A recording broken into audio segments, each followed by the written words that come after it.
అందరికీ నమస్కారం. నేను మీ వెంకట్ని.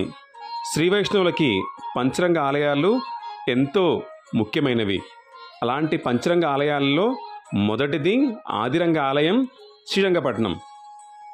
ఈ ఆలయం మైసూరు మహానగరానికి 15 కిలోమీటర్ల దూరంలో ఉంటుంది. ఈ ఆలయంలో రంగనాథ స్వామివారు రంగనాయకి అమ్మవారితో కొలువై ఉంటారు.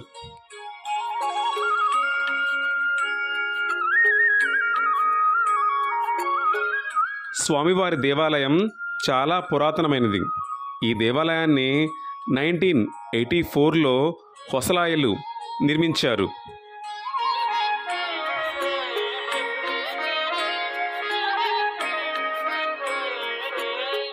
తర్వాత ఈ దేవాలయాన్ని మైసూరు మహారాజులు, అలాగే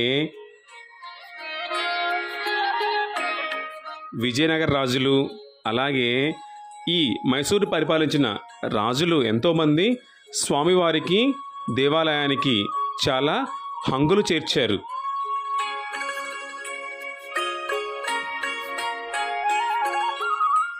దేవాలయ స్థల పురాణానికి వస్తే ఈ దేవాలయం కావేరీ నది పరివాహ ప్రాంతంలో ఉంటుంది.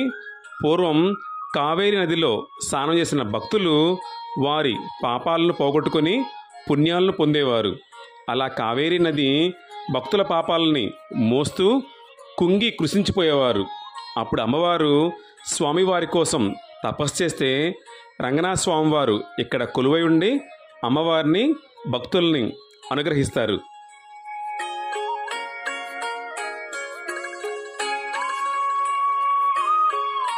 ఇక్కడ రంగనాథ స్వామివారు అనంతశయనం మీద పవళింపు సేవలో ఉంటారు.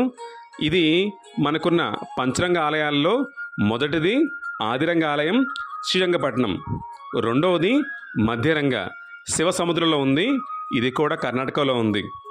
తరువాతది అంత్యరంగ శ్రీరంగంలో ఉంది. అన్ని పంచరంగ దేవాలయాలకు కూడా స్వామివారు శ్రీ మహావిష్ణువు పవళింపు సేవలో ఉంటారు. మీరు చూస్తున్నట్లు స్వామివారి గర్భాలయంలో ఉన్న నమూనా. స్వామివారి గాలిగోపురాన్ని 1880లో విజయనగర రాజులు నిర్మించారు.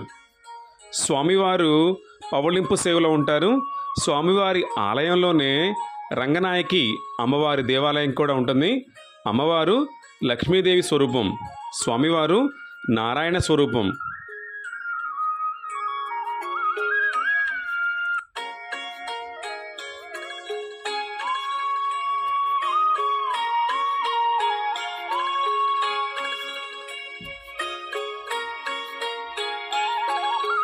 మనం చూడవలసిన అతి ప్రాచీనమైన దేవాలయాల్లో శ్రీరంగపట్నం ఒకటి. శ్రీరంగపట్నం చాలా చాలా ప్రసిద్ధి కలిగిన టౌన్.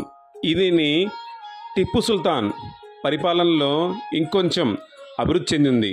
టిప్పు సుల్తాన్ శ్రీరంగపట్నాన్ని రాజ్యంగా చేసుకొని చాలా ఏళ్ళు రాజ్యాన్ని పరిపాలించారు.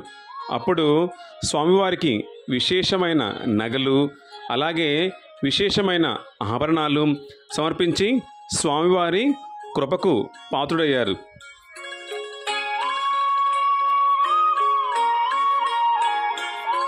వైష్ణవుగా పుట్టిన ప్రతి ఒక్కరు కూడా స్వామివారిని దర్శించుకోవాలి.